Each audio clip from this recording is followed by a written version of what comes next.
آثار اقبال، غلام دستگیر رشید، اور لکھنے والوں میں ان سب کے نام ہیں، اور یہ حیدرآباد دکن میں یہ پرنٹ ہوئی تھی کتاب 1944 میں۔ کیا سچی بات کہی تھی علامہ اقبال نے؟ بڑی مشکل سے ہوتا ہے چمن میں دیداور پیدا، شمع کی طرح جلیں بزم گاہ عالم میں، خود جلیں دیدہ یا غیار کو بینا کر دیں۔ علامہ اقبال کا کلام ایک بے کرا سمندر ہے جس میں اضطراب، موج و سکون، گوہر کے دونوں جہاں، جلال اور جمال پوشیدہ ہیں۔ علامہ اقبال نے جو تشبیہیں اختیار کی ان میں سب سے زیادہ نمایاں شاہین اور شاہین زادے کی ہے۔ وہ بتاتے ہیں کہ ملت کے نوجوان شاہین کی طرح بلند پرواز کریں۔ اقبال کا کلام بھی شاہ بازی سکھاتا ہے۔ یہ حقیقت ہے کہ انسان جب محنت و مشقت کے بغیر رزق حاصل کرنے لگتا ہے اور اس کا عادی بن جاتا ہے تو اس کی بہت سی ایسی صلاحیتیں اس سے چھن جاتی ہیں جو اس کی عزت نفس کی ذمہ دار ہوتی ہیں۔ انسانی صلاحیتوں میں سب سے ضروری اور اہم صلاحیت انسان کی شجاعت اور اس کا جذبہ عزت نفس ہے۔ اقبال نے ملت کے نوجوانوں کو ترغیب دی کہ کرگس یعنی گدھ کی بزدلی چھوڑیں اور شاہی کی پرواز اختیار کریں۔ پرواز ہے دونوں کی اسی دہر میں، لیکن شاہی کا مقام اور ہے، کرگس کا مقام اور۔ انگلستان کے دوران قیام میں مغربی فلسفے کے علاوہ اقبال نے اسلامی فلسفے کی طرف رجوع کیا اور بڑی تحقیق سے اسلامی تعلیمات کے فلسفے کا مطالعہ کیا۔ اس تحقیق کا حاصل وہ مقالہ ہے جو میٹا فزکس ان پرشیا کے نام سے شائع ہوا۔ اس مقالے کی بنا پر میونخ یونیورسٹی سے ان کو ڈاکٹر آف فلاسفی کی ڈگری ملی۔ لندن میں انہوں نے بیرسٹری کا امتحان بھی پاس کیا۔ میں نے اقبال سے عذرِ نصیحت یہ کہا، عامل روزہ ہے تو اور نہ پابند نماز، تو بھی ہے شیوہ ارباب ریا میں کامل، دل میں لندن کی ہوس، لب پہ ترانہ حجاز، مجھ میں اوصاف ضروری تو ہیں موجود مگر ڈھب مجھے قوم فروشی کا نہیں یاد کوئی، اور پنجاب میں ملتا نہیں استاد کو۔ ایک روز پیشہ ور مولویوں، وائزوں اور پیروں کا ذکر ہو رہا تھا کہ یہ لوگ کیا کیا بہروپ بھر کے اور کس کس طبقے سے سادہ لوگ عوام کو ٹھگتے ہیں۔ علامہ اقبال نے فرمایا یہ صرف ہندوستان میں نہیں بلکہ کم و بیش دنیا کے ہر ملک میں موجود ہے۔ ایک روز مسٹر جناح کی دیانت اور امانت اور قابلیت کا ذکر ہو رہا تھا۔ ڈاکٹر صاحب نے فرمایا مسٹر جناح کو خدا تعالیٰ نے ایک ایسی خوبی عطا کی ہے جو ہندوستان کے کسی مسلمان میں مجھے نظر نہیں آتی۔ حاضرین میں سے کسی نے پوچھا وہ خوبی کیا ہے تو آپ نے انگریزی میں کہا He is uncorruptible and unpurchasable۔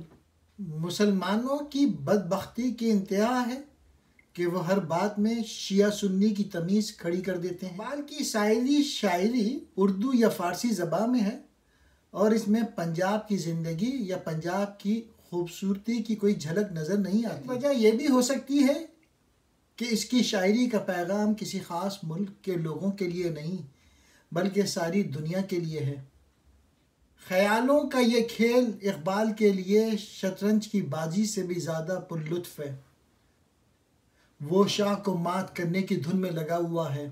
ہم نے پوچھا فارسی میں لکھنے کا خیال آپ کو کس طرح آیا؟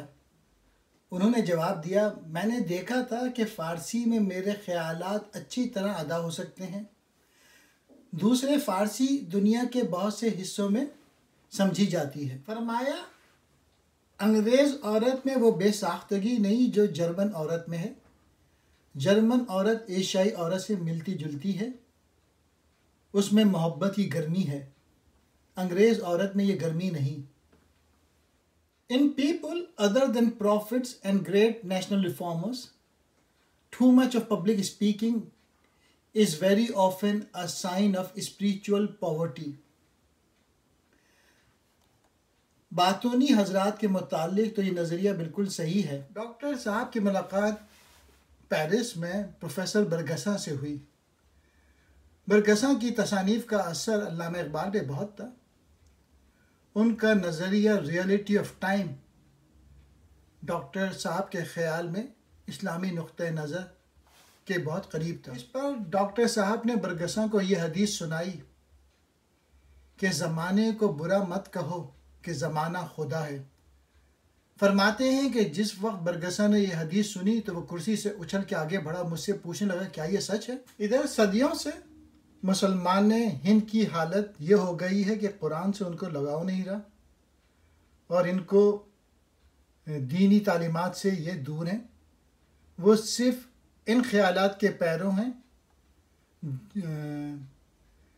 جو کہ ملاؤں نے فرقہ بندی اور باہمی افتراق کا ذریعہ بنا کے ملت کے اجتماعی شیرازے کو درہم برہم کر کے رکھا ہوا ہے۔ علامہ اقبال نے اپنے اندر وہ یقین پیدا کر لیا تھا جو دنیا میں ایمان پھیلاتا ہے اور زندگی کا سارا بوجھ سنبھالتا ہے، اور ان کے ذہن میں انسانیت کا جو تصور تھا وہ وہی تھا جس نے دنیا کو بارہا ایک نئی دنیا بنا دیا ہے، اور ان کے کلام میں ایک نئی دنیا ابھرتی ہے۔ علی نے سر سید احمد خان کی شرکت میں جو کوششیں شروع کی تھیں وہ اقبال کی شاعری میں انتہا تک پہنچتی نظر آتی ہیں۔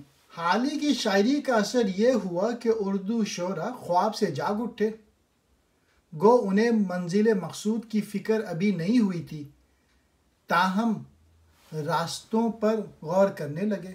جس طرح اقبال نے اپنی غیر معمولی ذہانت سے پروفیسر آرنلڈ کے دل میں جگہ پیدا کر لی تھی، اسی طرح آرنلڈ کی اعلیٰ قابلیت نے بھی اقبال پہ احترام اور محبت کے لازوال اثرات چھوڑ دیے۔ قومی اور وطنی جذبات سے لبریز دل اقبال جب قوم کی زبوں حالت پر نظر ڈالتے ہیں تو ماتم کرنا پڑتا ہے۔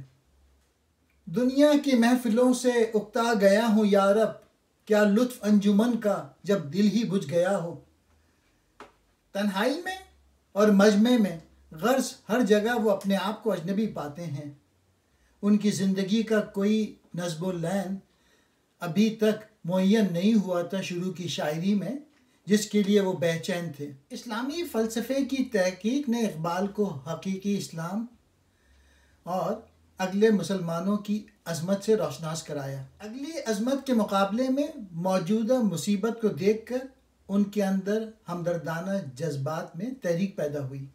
عشق نے کر دیا تجھے ذوق تپش سے آشنا، بزم کو مثل شمع بزم میں حاصل سوز و ساز دے۔ غالب کی غزلوں کو چھوڑ کر اردو میں سوائے اقبال کے کوئی شاعر ایسا موجود نہیں جس کے کلام میں اعلیٰ خیالات بھی ہوں اور پاکیزہ زبان بھی۔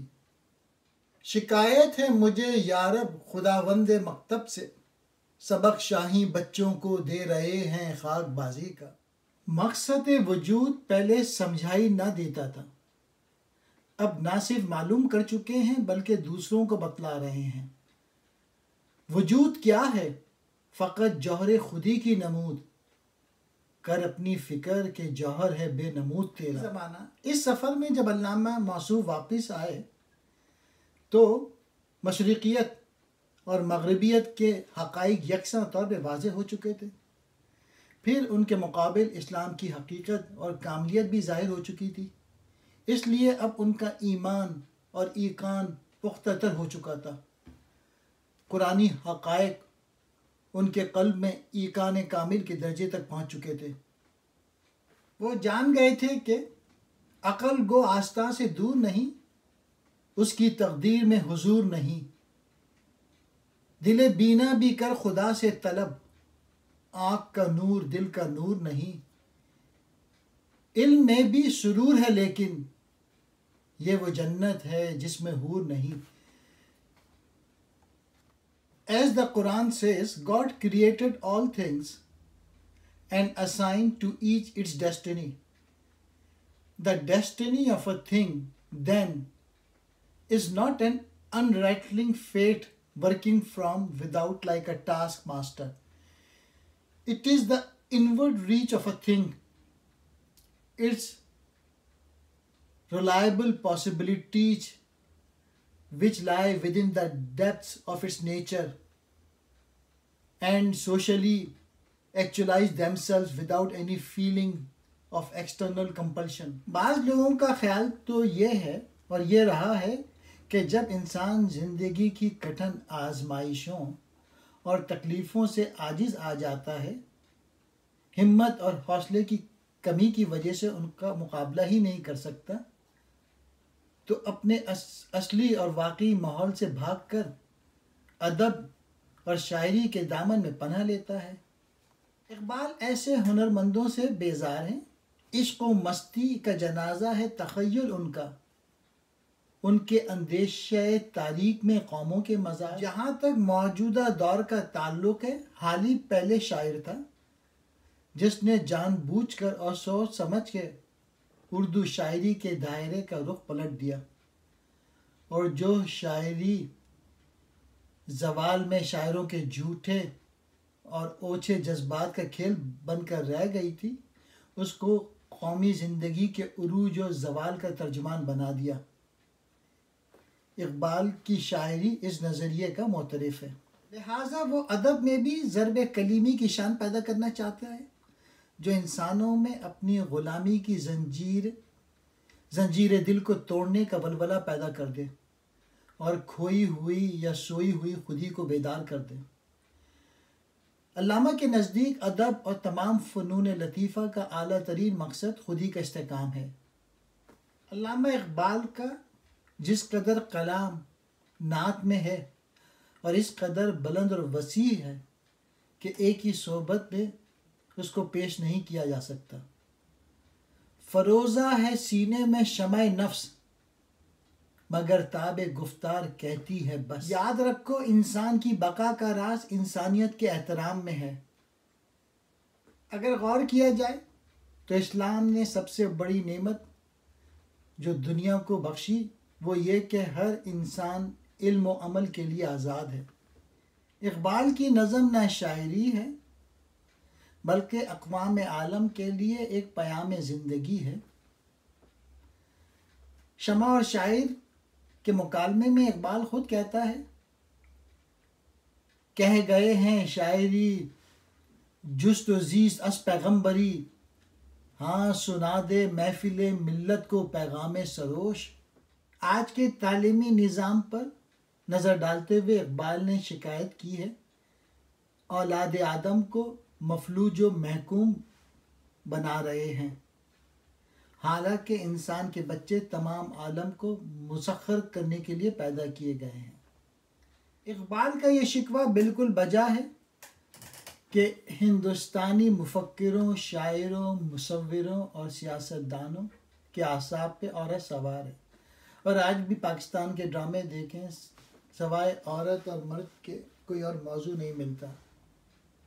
غلامی اور محکومی سے بچنے کے لیے اقبال یہ نسخہ تجویز کرتے ہیں، خدا کے پاک بندوں کو حکومت میں غلامی میں ذرہ کوئی اگر محفوظ رکھتی ہے تو استغنا۔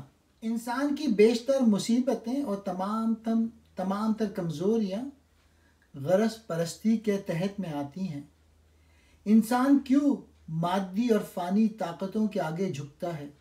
ایک انسان کیوں دوسرے انسان سے ڈرتا ہے؟ اگر انسان حقیر خواہشات نفسانی کو ترک کر دے تو کسی دنیاوی طاقت سے مروب نہیں ہو سکتا، پھر اسے نہ ڈرنے کی نوبت آئے نہ ڈرانے کی ضرورت باقی رہے، اور جب اس کی نیک نیتی میں بے خوفی کا بھی اضافہ ہو جائے تو اس کا محکوم مجبور رہنا غیر ممکن ہے۔ بس اپنے دل کو پاک رکھو اور لذت و شہوت کے غلام نہ بنو، پھر کوئی دنیاوی طاقت تمہیں غلام نہیں بنا سکتی۔ خدائی اور بندگی کا موازنہ اس طرح کیا ہے، خدائی اہتمام خشک و تر ہے، خداوندہ خدائی درد سر ہے، لیکن بندگی استغفر اللہ یہ درد سر نہیں درد جگر ہے۔ کسی کام کی ذمہ داری اگر احساس فرض کے ساتھ کی جائے تو وہ ایک بڑی مصیبت اور درد سری ہے، اور جتنی بڑی ذمہ داری ہوگی اتنی ہی وبال جان ہوگی۔ اس لیے سب سے بڑی درد سری تمام امور کائنات کی ذمہ داری ہے، اور یہ ایسا درد سر ہے کہ خداوند عالم ہی اسے گوارا کر سکتے ہیں۔ لیکن بندگی اور اطاعت ایک نہایت خوفناک مصیبت ہے جو اس درد سر کے مقابلے میں درد جگر سے کم نہیں، اور بہرحال درد جگر پہ درد سر کو ترجیح دی جا سکتی ہے، کیونکہ ایک اجرائے حکم اور دوسرا تعمیل حکم ہے۔ ایمان رکوع و سجود میں نہیں بلکہ وفاداری کے عہد و صادق کا نام ایمان ہے۔ اگر ہو عشق تو ہے کفر بھی مسلمانی ہی، نہ ہو تو مرد مسلمان بھی کافر و زندیق۔ یعنی اگر تپش عشق سے غیر مسلم کا دل بھی متاثر ہے تو وہ صاحب ایمان ہے، لیکن اگر مرد مسلمان ہزار سجدے کرنے کے باوجود بھی تنگ دل اور تیرہ باطن رہے تو وہ ایمان سے محروم ہے۔ مطلب یہ کہ ایمان صفائی قلب میں ہے۔ نہ میں اجمی، نہ ہندی، نہ عراقی و حجازی، کہ خودی سے میں نے سیکھی دو جہاں سے بے نیازی۔ علامہ اقبال اپنے آپ کو کسی ملک و ملت اور کسی قوم و فرقے سے منسوب کرنا نہیں چاہتے تھے، کیونکہ ان کے نزدیک یہ سب ایسی پابندیاں ہیں کہ جذبہ خودی اور آزادی کی پرورش نہیں ہونے دیتی۔ علامہ اقبال کہتے ہیں تم لوگوں پہ فرض ہے کہ مصروف عمل ہو جاؤ، ہر مقام سے آگے مقام ہے تیرا، حیات ذوق سفر کے سوا کچھ اور نہیں۔ یعنی جتنے معلوم مقامات ہیں ان سب سے آگے غیر معلوم مقامات بھی ہیں جن کا نہ صرف سراغ لگانا بلکہ وہاں تک پہنچ جانا تیرا فرض ہے۔ لیکن اگر تیرا قلب حساس اور دل درد آشنا ہو تو راز حقیقت تجھ پر ظاہر ہو سکتا ہے، مگر یہ راز سمجھانے سے سمجھ میں نہیں آتا، بلکہ اس کی گرہ کشا تیری خودی ہی کر سکتی ہے۔ اگر خودی تیرے اندر اور تو اصل ذات کے اندر موجود ہے لیکن پھر بھی تو پوچھے کہ کہاں ہے، تو یہ ایسی بات ہے جیسے ماہی خضر سے سمندر کا پتہ دریافت کرے حالانکہ وہ ہر وقت سمندر ہی میں رہتی ہے۔ وہی اصل مکان و لا مکان ہے۔ مکان کیا شے ہے، انداز بیاں ہے۔ خضر کیوں کر بتائے کیا بتائے، اگر ماہی کہے دریا کہاں ہے۔ اقبال کے کلام میں عہد قدیم اور عہد جدید کی بہت سی شخصیتوں کا ذکر آتا ہے، ان میں سے بعض علمی اور روحانی۔ اس کے علاوہ اقبال کے ہیروز اور بھی ہیں جن کی یاد کو اقبال نے اپنی شاعری کے ذریعے زندہ کرنے کی کوشش کی ہے۔ ان میں سے بعض ایسے ہیں جن کی سیرت کی عظمت سے اقبال متاثر ہیں۔ اقبال کی شخصیتوں کا دائرہ بہت وسیع ہے، ان میں انبیاء علیہ السلام بھی ہیں اور صحابہ کرام رضی اللہ تعالی عنہ بھی، بادشاہ بھی ہیں اور سیاستدان بھی۔ ہمفری نے اپنی کتاب میں گوئٹے کے متعلق لکھا، Goethe could not get away from the Greeks۔ Iqbal Rumi کو اپنا پیشوا خیال کرتے ہیں اور بار بار اعلان کرتے ہیں کہ شراب دراصل پیر روم کے چمن سے حاصل کردہ ہے۔ اقبال کو سمجھنے کے لیے سب سے پہلے رومی کو نہ صرف سمجھنا چاہیے بلکہ اس کو مقبول عام بنانا چاہیے۔ سنائی اور عطار، اقبال نے عطار اور سنائی سے بھی استفادہ حاصل کیا ہے۔ علامہ اقبال کی شاعری کے ابتدائی دور میں قومیت کا رنگ نمایاں نظر آتا ہے، لیکن جب ان کی فکر میں زیادہ وسعت ہوئی اور انہیں اس حقیقت کا علم ہوا کہ مغربی فکر کا صدف گوہر سے خالی، تو انہوں نے انسان کی بلندی تک پہنچنے اور تمام نوع انسان اور انسانیت کی فلاح و نجات کو اپنے پیغام کا موضوع بنایا۔ اس مقصد کی تکمیل کے لیے اقبال نے اسلامی اصولوں کی تلقین کی۔ اقبال کے نزدیک اللہ کی حقیقت تک پہنچنا گویا عروج انسانی کا کمال ہے، اور خوش نصیب ہیں وہ لوگ جنہوں نے اس گوہر مقصود کو پا لیا۔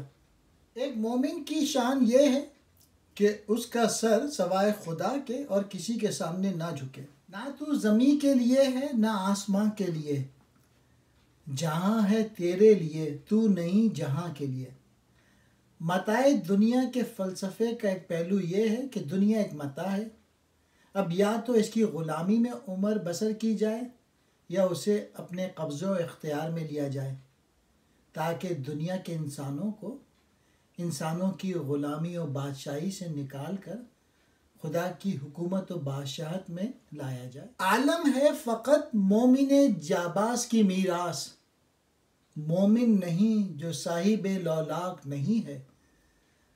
عقیدہ توحید انسان میں احساس خودداری اور عزت نفس کو ابھارتا ہے۔ تو اے مولائے یثرب میری چارہ سازی کر، میری دانش افرنگی میرا ایمان ہے زناری۔ بس اگر مسلمانوں کو ترقی اور آزادی مطلوب ہے تو انہیں چاہیے کہ اپنے اندر توحید کی روح پیدا کریں۔ اقبال جانتا ہے کہ صدیوں سے مسلمان اس چیز کو بھولے ہوئے ہیں کہ اسلام ایک انقلابی نظریہ اور مسلک کا نام ہے۔ بتوں سے تجھ کو امیدیں، خدا سے نو امیدی، مجھے بتا تو صحیح اور کافری کیا ہے۔ جب ان سیاسی لیڈروں کا جائزہ لے کر وہ صوفی اور ملا میں پہنچتا ہے تو اسے نظر آتا ہے کہ اللہ والے تنہائی کے گوشوں میں بیٹھے ہوئے ہیں، بلکہ یہی نہیں بلکہ دوسروں کو بھی دنیا کی جد و جہد میں حصہ لینے سے روک رہے ہیں اور ہاتھ پاؤں توڑ کر ایک جگہ بیٹھے رہنے کی تلقین کر رہے ہیں۔ نماز و روزہ و قربانی و حج یہ سب باقی ہے، تو باقی نہیں۔ اسلام کی وہ روح و حقیقت کہاں جس کا سبق لا الہ الا اللہ میں دیا گیا۔